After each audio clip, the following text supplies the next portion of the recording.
Hello and welcome to the end of the Adventures of Huckleberry Finn. It's chapters 40 through 43, and yes, I'm aware I have my ridiculous contradictory outfit today. Just deal with it.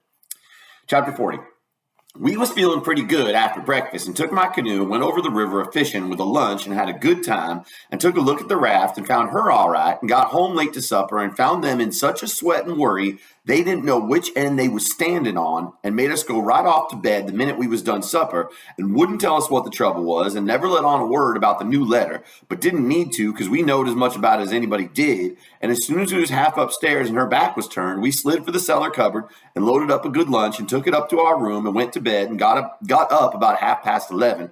And Tom put on Aunt Sally's dress that he stole and was going to start with the lunch, but says, "Where's the butter?" "I laid out a hunk of it," I says, "on a piece of corn pone." "Well, you left it laid out then. It ain't here." "We can get along without it," I says. "We can get along with it too," he says. "Just you slide down cellar and fetch it, and then mosey right down the lightning rod and come along. I'll go and stuff the straw into Jim's clothes to represent his mother in disguise and be ready to baa like a sheep and shove soon as you get there." So out he went, and down cellar went I. The hunk of butter, big as a person's fist, was where I had left it. So I took up the slab of corn pone with it on, and blowed out my light, and started upstairs very stealthy, and got up to the main floor all right. But here comes Aunt Sally with a candle, and I clapped the truck, the butter and the bread, in my hat, and clapped my hat on my head. And the next second she see me, and she says, "You been down cellar?" "Yes'm." "What you been doing down there?" "Nothing." "Nothing?" "No." "Well, then what possessed you to go down there this time of night?" "I don't know 'em." "You don't know? Don't answer me that way, Tom. I want to know what you've been doing down there." Remember, she's calling Huck Tom because of the whole mistaken identity thing. "I ain't been doing a single thing, Aunt Sally. I hope to gracious if I have." I reckon she'd let me go now, and as a general thing she would. But I suppose there were so many strange things going on, she was just in a sweat about every little thing that weren't yardstick straight. So she says, very decided, "You just march into that setting room and stay there till I come. You've been up to something you know business to, and I'll find out what it is before I'm done with you." So she went away as I opened the door and walked into the setting room. My, but there was a crowd there. 15 farmers, and every one of them had a gun. I was most powerful sick and slumped to a chair and sat down.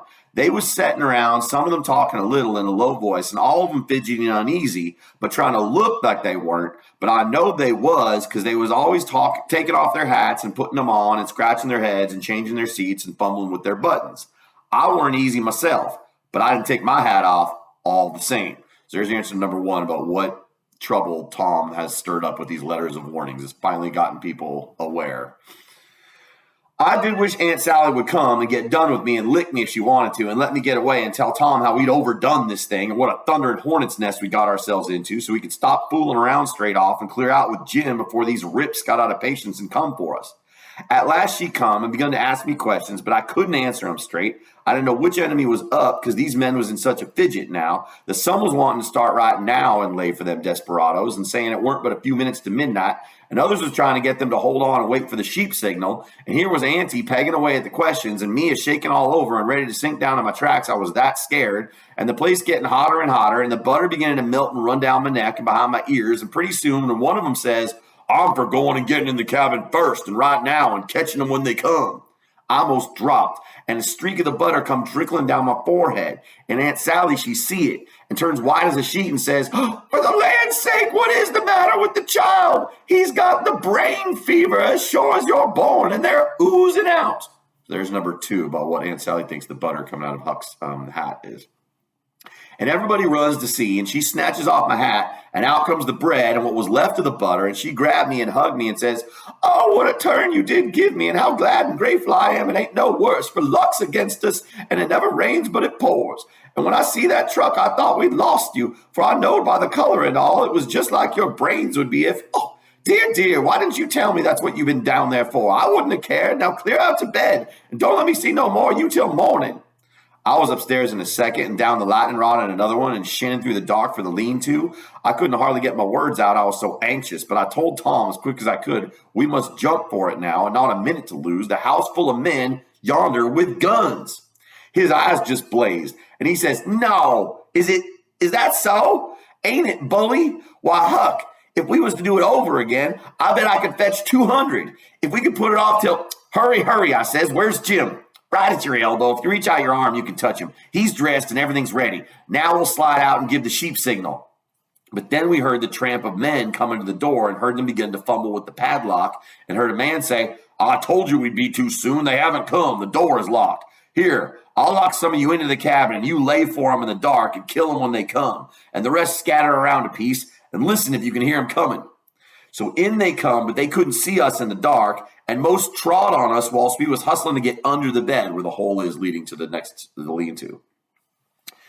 But we got under it all right, and out through the hole, swift but soft, Jim first, me next, and Tom last, which was according to Tom's orders.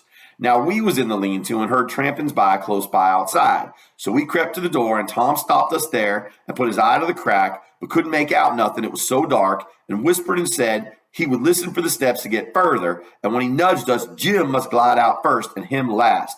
So he set up his ear to the crack and listened and listened and listened, and the steps are scraping around out there all the time. And at last he nudged us, and we slid out and stooped down, not breathing and not making the least noise, and slipped stealthy towards the fence and engine file, and got to it all right, and me and Jim over it. But Tom's breeches, his pants, catch fast on a splinter on the top rail. And then he heard the steps coming, so he had to pull loose, which snapped the splinter and made a noise. And as he dropped in our tracks and started, somebody sings out, "Who's that? Answer, I'll shoot." But we didn't answer. We just unfurled our heels and shoved. We just ran like hell. Then there was a rush and a bang, bang, bang, and the bullets fairly whizzed around us. We heard them sing out, "Here they are. They broke for the river. After 'em, boys, and turn loose the dogs."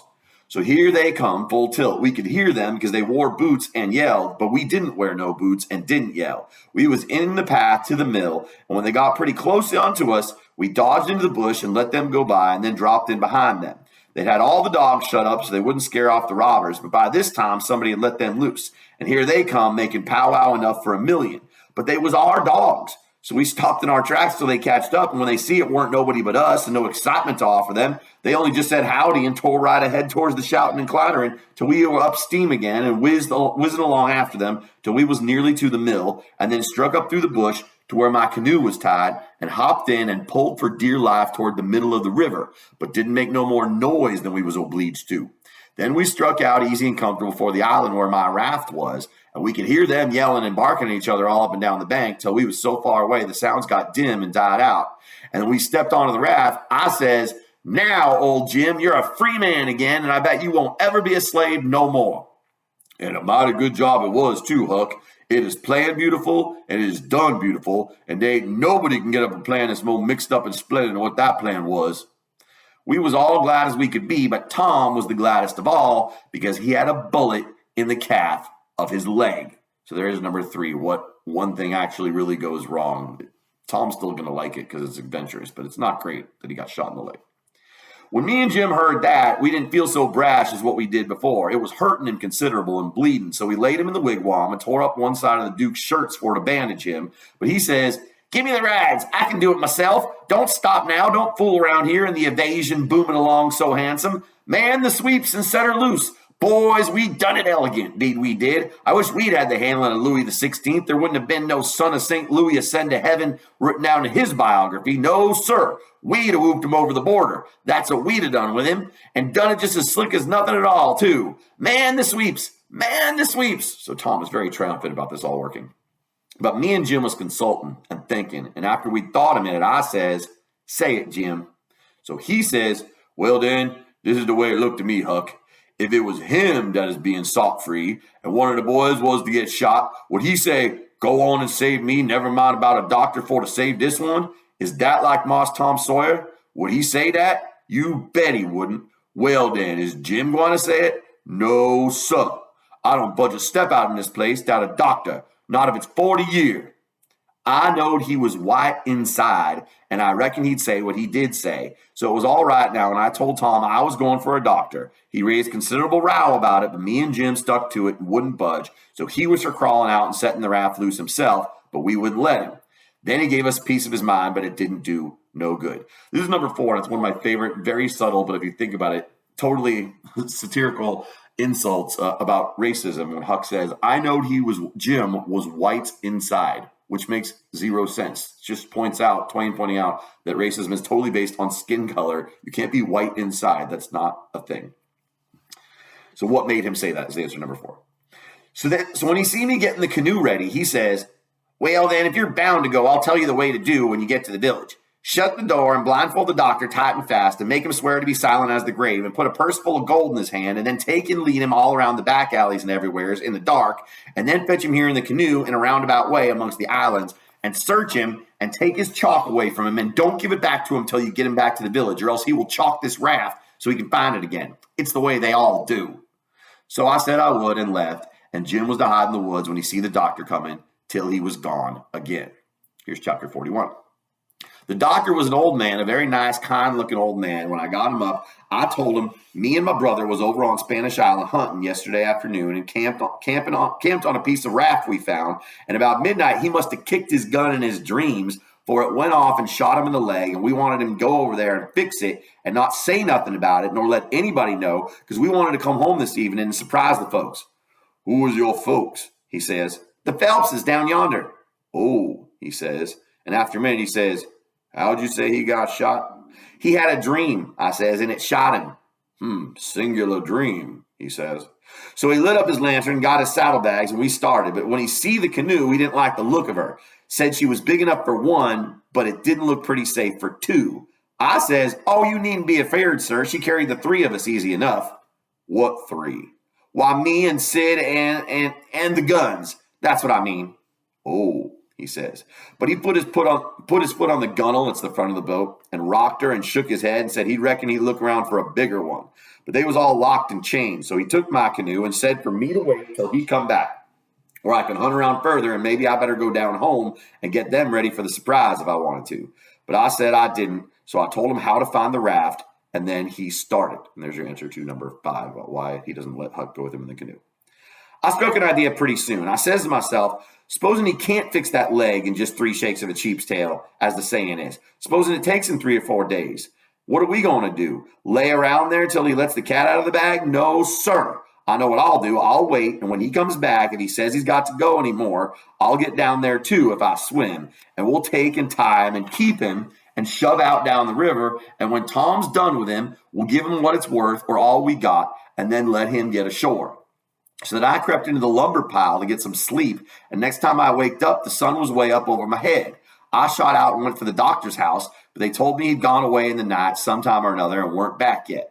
Well, thinks I, that looks powerful bad for Tom, and I'll dig out for the island right off. So away I shoved and turned the corner and nearly rammed my head into Uncle Silas's stomach. He says, why, Tom, where you been all this time, you rascal? I ain't been nowheres, I says, only just hunting for the runaway N-word, me and Sid. Why, wherever did you go? He said, your aunt's been mighty uneasy. She needn't, I says, because we was all right.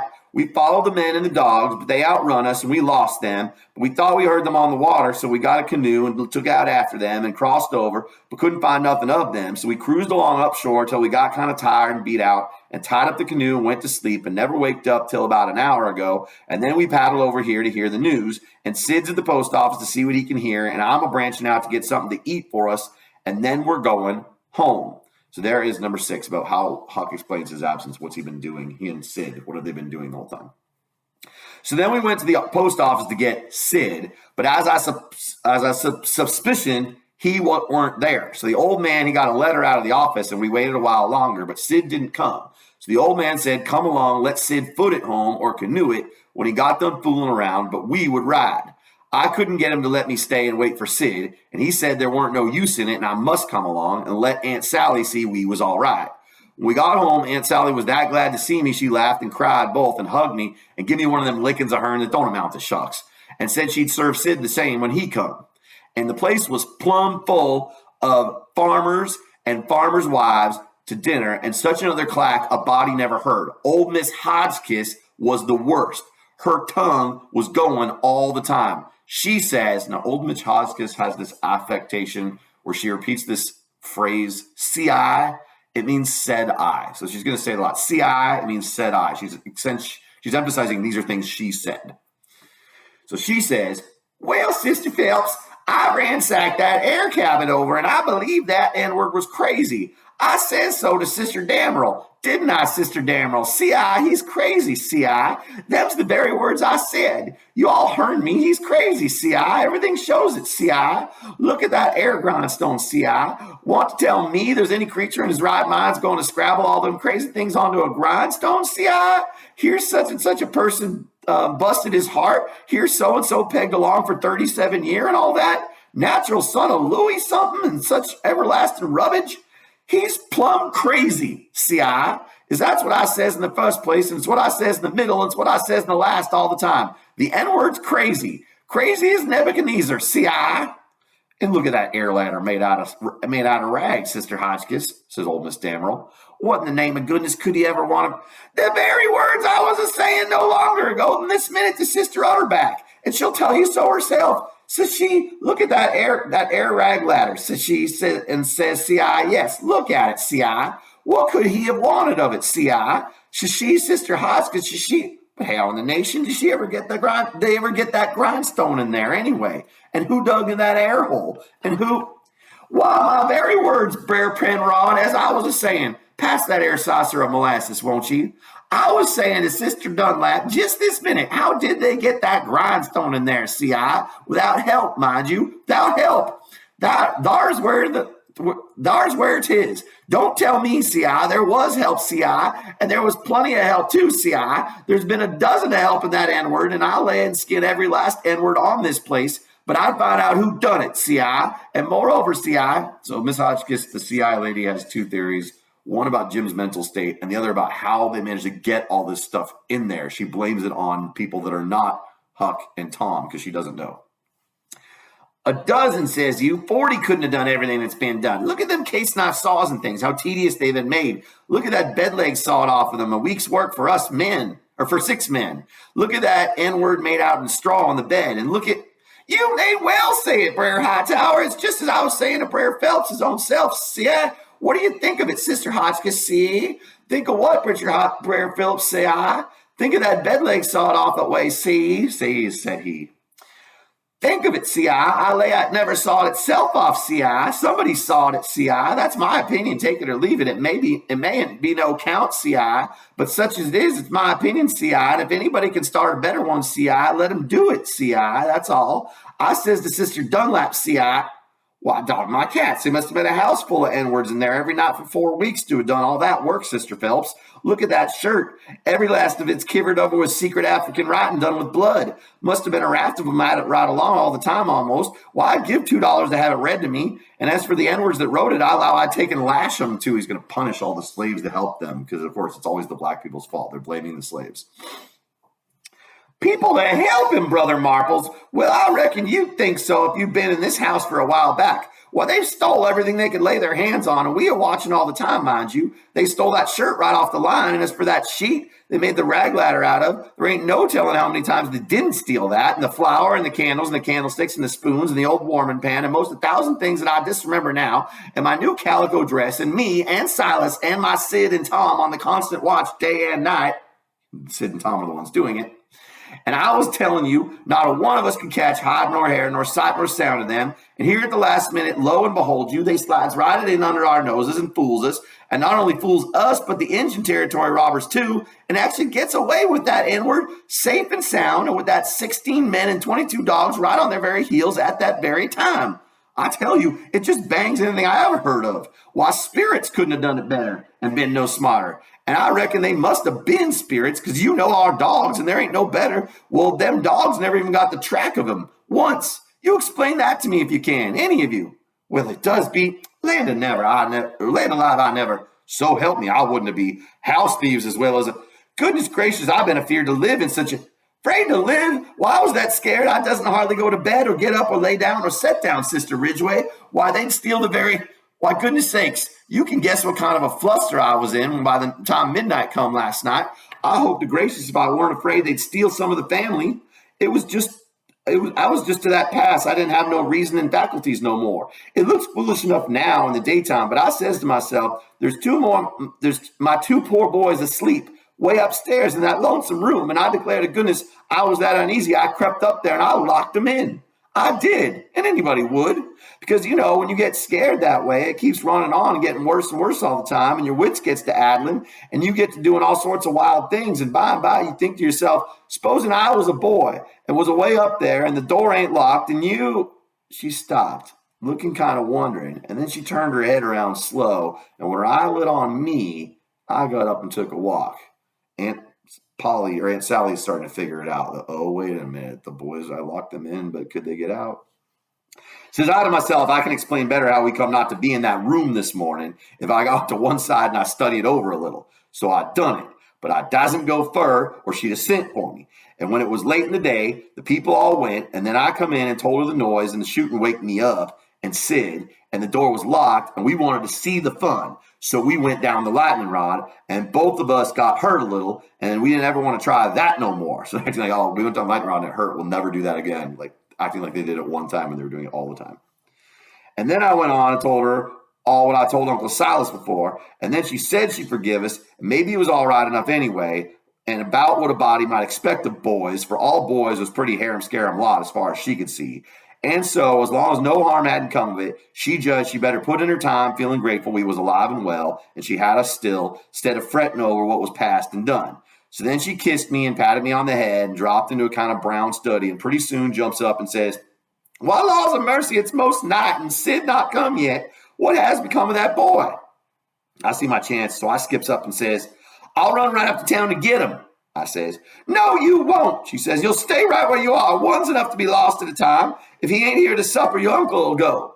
Well, he weren't there to supper, so right after supper, Uncle went. He come back about 10, a little bit uneasy, hadn't run across Tom's track. Aunt Sally was a good deal uneasy, but Uncle Silas, he said there weren't no occasion to be. Boys will be boys, he said, and you'll see this one turn up in the morning all sound and right. So she had to be satisfied. But she said she'd set up for a while anyway and keep a light burning so he could see it. And then when I went up to bed, she come up with me and fetched her candle and tucked me in and mothered me so good I felt mean and like I couldn't look her in the face. And she sat down on the bed and talked with me a long time and said what a splendid boy Sid was and didn't seem to want to ever stop talking about him and kept asking me every now and then if I reckon he could have got lost or hurt or maybe drowned and might be laying at this minute somewheres, suffering or dead, and she not by him to help him. And so the tears would drip down silent, and I would tell her that Sid was all right and would be home in the morning, sure. And then she would squeeze my hand or maybe kiss me and tell me to say it again and keep on saying it because it done her good, and she was in so much trouble. And when she was going away, she looked down in my eyes so steady and gentle and says, "The door ain't going to be locked, Tom, and there's the window and the rod, but you'll be good, won't you? And you won't go for my sake?" Laws knows I wanted to go bad enough to see about Tom and was all intending to go, but after that I wouldn't have went, not for kingdoms. So there's number 8 about why Huck doesn't sneak out that night. But she was on my mind and Tom was on my mind, so I slept very restless. And twice I went down the rod away in the night and slipped around front and see her sitting there by a candle in the window with her eyes towards the road and the tears in them. And I wished I could do something for her, but I couldn't, only to swear I wouldn't never do nothing to grieve her anymore. And the third time I waked up at dawn and slid down and she was there yet, and her candle was most out, and her old gray head was resting on her hand, and she was asleep. Poor lady. Here is chapter 42. The old man was uptown again before breakfast, but couldn't get no track of Tom. And both of them sat at the table thinking and not saying nothing and looking mournful, and their coffee getting cold and not eating anything. And by the old man says, "Did I give you the letter?" "What letter?" "The one I got yesterday out of the post office." "No, you didn't give me no letter." "Well, I must have forgot it." So he rummaged his pockets and then went off somewhere where he had laid it down and fetched it and give it to her. She says, "Why, it's from St. Petersburg. It's from Sis." I allowed another walk would do me good, but I couldn't stir. But before she could break it open, she dropped it and run, for she sees something. And so did I. It was Tom Sawyer on a mattress, and that old doctor, and Jim in her calico dress with his hands tied behind him, and a lot of people. I hid the letter behind the first thing that come handy and rushed. She flung herself at Tom, crying, and says, "Oh, he's dead, I know he's dead." And Tom, he turned his head a little and muttered something or another, which showed he weren't in his right mind. And then she flung up her hands and says, "He's alive, thank God, and that's enough." And she snatched a kiss off him and flew for the house to get the bed ready and scattering orders left and right at the N-words and everybody else as fast as her tongue could go every jump of the way.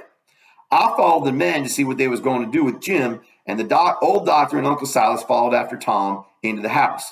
The men was very huffy, and some of them wanted to hang Jim for an example to all the other N-words around there, so they wouldn't be trying to run away like Jim done and making such a raft of trouble and keeping a whole family scared most to death for days and nights. So they're all blaming Jim for this whole thing. This is all Jim's fault. In reality, it's totally Tom's fault. But the others said, don't do it. It wouldn't answer at all. He ain't our N-word, and his owner would turn up and make us pay for him, sure. So that cooled them down a little because the people that's always the most anxious for to hang an N-word that hadn't done just right is always the very ones that ain't the most anxious to pay for him when they've got their satisfaction out of him. So there's number 9, the very cynical reason that they don't hang Jim. It is not out of any sense of mercy or let's find out what really happened. It's very cynical reason why they don't hang Jim. They cussed Jim considerable, though, and gave him a cuff or two side of the head once in a while, but Jim never said nothing, and he never let on to know me. And they took him to the same cabin and put his own clothes on him and chained him again, and not to no bed leg this time, but to a big staple drove into the bottom log and chained his hands too and both legs and said he weren't to have nothing but bread and water to eat after this till his owner come or he was sold at auction because he didn't come in a certain length of time and filled up our hole and said a couple of farmers with guns must stand watch around about that cabin every night and a bulldog tied to the door in the daytime. And about this time, they was through with the job and was tapering off the kind of general goodbye cussing. And then the old doctor comes and takes a look and says, don't be no rougher on him than you're obliged to, because he ain't a bad N-word. When I got to where I found the boy, I see I couldn't cut the bullet out without some help. And he weren't in no condition for me to leave, to go and get help. And he got a little worse and a little worse. And after a long time, he went out of his head and wouldn't let me come anigh him anymore and said if I chalked his wrath, he'd kill me with no end of wild foolishness like that. And said, and I see I couldn't do anything at all with him. So I says I got to have help somehow. And the minute I says it, out crawls this N-word from somewheres and says he'll help. And he done it too and done it very well. Of course, I judge he must be a runaway N-word, and there I was. And there I had to stick right straight along all the rest of the day and all night.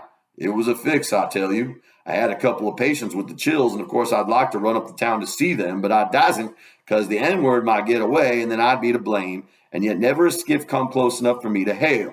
So there I had to stick plumb till daylight this morning, and I never see an N-word that was better nuss nor faithfuler, and yet he was risking his freedom to do it and was all tired out too. And I see plain enough he'd been worked main hard lately. I like the N-word for that. I tell you, gentlemen, an N-word like that is worth $1,000 and kind treatment too. I had everything I needed, and the boy was doing as well there as he would have done at home. Better, maybe, because it was so quiet. But there I was with both of them on my hands, and there I had to stick till about dawn this morning. Then some men in a skiff come by, and as good luck would have it, the N-word was sitting by the pallet with his head propped up on his knees, sound asleep. So I motioned them in quiet, and they slipped up on him and grabbed him and tied him before he knew what he was about. And we never had no trouble. And the boy, being in kind of a flighty sleep too, we muffled the oars and hitched the raft on and towed her over very nice and quiet. And the N-word never made the least row, nor said a word from the start. He ain't no bad N-word, gentlemen. That's what I think about him. So there's number 10. The doctor comes to the defense. Everyone's treating Jim really badly. They're hitting him. They're talking about hanging him. They're cursing him. And the doctor's like, actually, he's a pretty good dude. He helped me out. Somebody says, well, it sounds very good, doctor, I'm obliged to say. Then the others softened up a little too, and I was mighty thankful that to that old doctor for doing Jim that good turn. And I was glad it was according to my judgment of him too, because I thought he had a good heart in him and was a good man first time I see him. Then they all agreed that Jim had acted very well and was deserving to have some notice took of it and reward. So every one of them promised right out and hearty that they wouldn't cuss him no more. So Jim's reward for helping out with Tom is he won't getting cursed at anymore. Then they come out and locked him up. I hope they was going to say he could have one or two of the chains took off because they was rotten heavy, or could have meat and greens with his bread and water, but they didn't think of it, and I reckon it weren't best for me to mix in, but I judged I'd get the doctor's yarn to Aunt Sally somehow or other as soon as I got through the breakers that was laying ahead of me. Explanations, I mean, of how I forgot to mention about Sid being shot when I was telling how him and me put in that dratted night paddling around hunting the runaway N-word. But I had plenty of time. Aunt Sally, she stuck to the sick room all day and all night. And every time I see Uncle Silas mooning around, I dodged him. Next morning, I heard Tom was a good deal better, and they said Aunt Sally was going to get a nap. So I slipped to the sick room, and if I found him awake, I reckon we could put up a yarn for the family that would wash. But he was sleeping, and sleeping very peaceful too, and pale, not fire-faced the way he was when he come. So I sat down and laid for him to wake. In about a half an hour, Aunt Sally comes gliding in, and there I was, up a stump again. She motioned me to be still and sat down by me and begun to whisper and said we could all be joyful now because all the symptoms was first rate and he'd been sleeping like that for ever so long and looking better and peacefuler all the time, and 10 to 1 he'd wake up in his right mind. So we sit there watching, and by he stirs a bit and opens his eyes very natural and takes a look and says, "Hello, why I'm at home. How's that? Where's the raft?" "It's all right," I says. "And Jim?" "The same," I says, but couldn't say it pretty brash. But he never noticed and says, "Good, splendid. Now we're all out and safe. Did you tell Auntie?" I was going to say yes, but she chipped in and says, "About what, Sid?" "Why, about the way the whole thing was done." "What whole thing?" "Why, the whole thing. There ain't but one, how we set the runaway N-word free, me and Tom."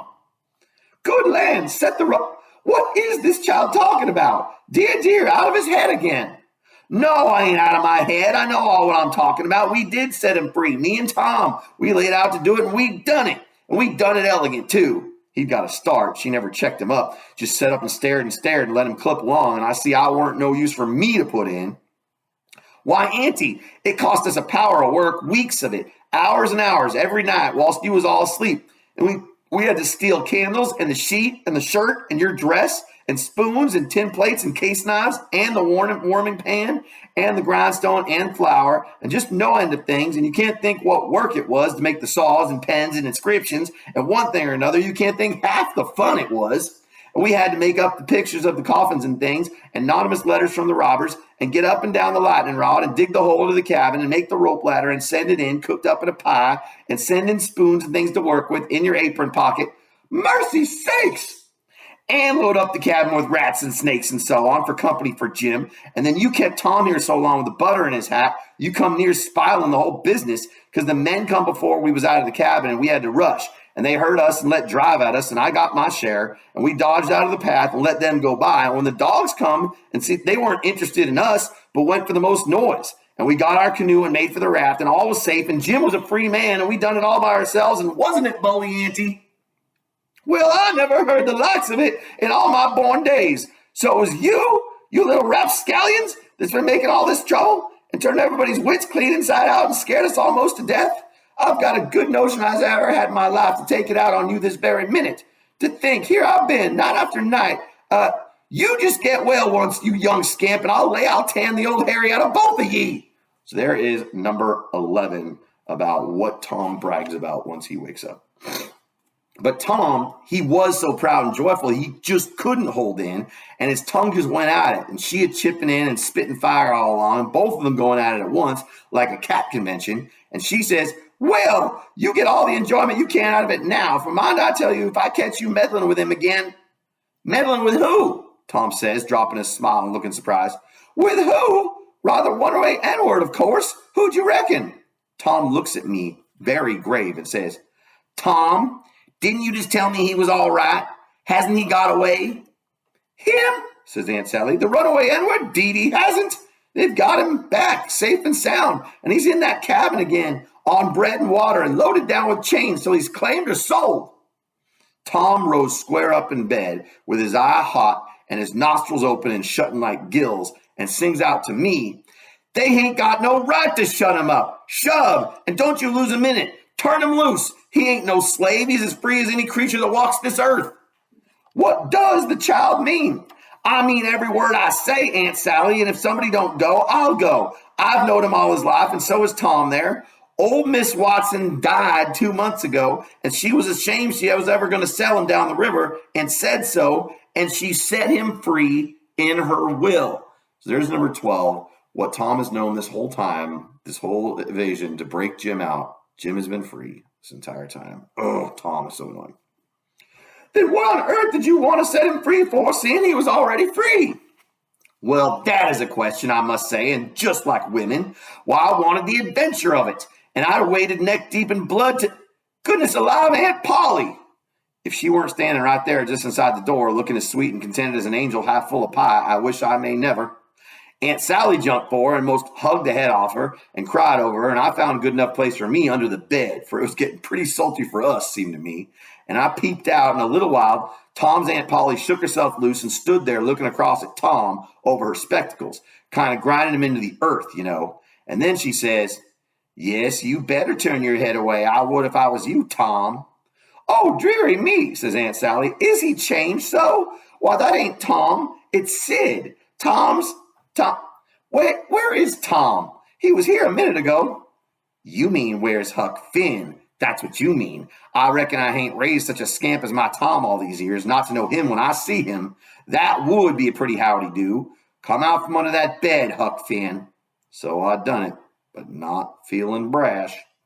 Aunt Sally, she was one of the most mixed uppest looking persons I ever see, except one, and that was Uncle Silas when he come in, and they told it all to him. It kind of made him drunk, as you may say, and he didn't know nothing at all the rest of the day, and preached a prayer meeting sermon that night and gave him a rattling reputation because the oldest man in the world couldn't understood it. So Tom's Aunt Polly, she told all about who I was and what, and I had to up and tell them I was in such a tight place that when Ms. Phelps took me for Tom Sawyer, she chipped in and says, "Oh, go on and call me Aunt Sally. I'm used to it now. Ain't no need to change." So that when Aunt Sally took me for Tom Sawyer, I had to stand it. There weren't no other way, and I knowed he wouldn't mind because it would be nuts for him being a mystery, and he'd make an adventure out of it and be perfectly satisfied. So it turned out that he let on to be Sid and made things soft as he could for me. And his Aunt Polly said Tom was right about old Miss Watson setting Jim free in her will. And so sure enough, Tom Sawyer had gone and took all that trouble and bother to set a free N-word free. And I could never understand before until that minute in that talk how he could help a body set an N-word free with his bringing up. So remember how Huck's been shocked the whole time that Tom would agree to do this, to steal the slave with. He's like, no, now I get it. He wasn't a slave. He was just Tom messing around for fun. Well, Aunt Polly said that when Aunt Sally wrote to her that Tom and Sid had come, all right and safe, she says to herself, "Look at that now. I might have expected it, letting him go off that way without anybody to watch him. So now I got to go and traipse all the way down the river, 1,100 miles, and find out what that creature's up to this time, as long as I couldn't seem to get any answer out of you about it." "Why, I never heard anything from you," says Aunt Sally. "Well, I wonder. I wrote to you twice to ask what you could mean by Sid being here." "Well, I never got him, sis." Aunt Polly, she turns around slow and severe and says, "You, Tom." "Well, what?" he says, kind of pettish. "Don't you what me, you impudent thing. Hand out them letters." "What letters?" "Them letters. I'll be bound if I have to take a hold of you. They're in the trunk there now, and they're just the same as when I got them out of the post office. I hain't looked into them. I hain't touched them. But I know they'd make trouble, and I thought if you weren't in no hurry, Well, you do need skin, and there ain't no mistake about it. And I wrote another one to tell you I was coming. And I suppose No, it come yesterday. I ain't read it yet, but it's all right. I've got that one." I wanted to offer to bet $2 she hadn't, but I reckon maybe it was just as safe not to. So I never said nothing. And there's the answer to number 13, who has come to explain everything. All right, chapter 43. The first time I catch Tom private, I asked him what was his time of the evasion. What was it he planned to do if the evasion worked all right and he managed to set an N-word free that was already free before? And he said what he had planned in his head from the start, if we got Jim out all safe, was for us to run him down the river on the raft and have adventures plumb to the mouth of the river and tell him about his being free and take him back up home on a steamboat in style and pay him for his lost time and write word ahead and get out all the N-words around and have them waltz him into town with a torchlight procession and a brass band, and then he would be a hero, and so would we. But I reckon it was about as well the way it was. We had Jim out of chains in no time. When Aunt Polly and Uncle Silas and Aunt Sally found out how good he helped the doctor nurse Tom, they made a heap of fuss over him and fixed him up prime and gave him all he wanted to eat and a good time and nothing to do. And we had him up to the sick room and had a high talk, and Tom gave Jim $40 for being prisoner to us so patient and doing it up so good. And Jim was pleased most to death and busted out and says, "There now, Huck, what I tell you up there on Jackson Island? I told you I got a hairy breast, and what's the sign on it? I told you I've been rich once and going to be rich again, and it's come true, and here she is. There now, don't talk to me. Signs is signs, man, I tell you, and I know just as well as I was going to be rich again as I stand here this minute. So number 14 is Tom. Let's be fair to Tom, because I don't like Tom, does give Jim a pretty nice reward for suffering through this whole crazy escape attempt. And then Tom, he talked along and says, let's all three slide out of here one of these nights and get an outfit and go for howling adventures amongst the Injuns over in the territory for a couple of weeks or two. And I says, all right, that suits me, but I ain't got no money for to buy the outfit, and I reckon I couldn't get none from home because it's likely Pap's been back before now and got it all away from Judge Thatcher and drunk it up.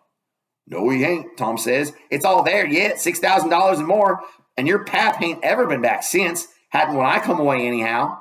Jim says, kind of solemn, he ain't coming back no more, Huck. I says, why, Jim? Never mind why, Huck, but he ain't coming back no more. But I kept at him, so at last he says, don't you remember the house that was floating down the river, and there was a man in there kivered up, and when I went and unkivered him, and didn't let you come in? Well, then you can get your money when you wants it, case that was him.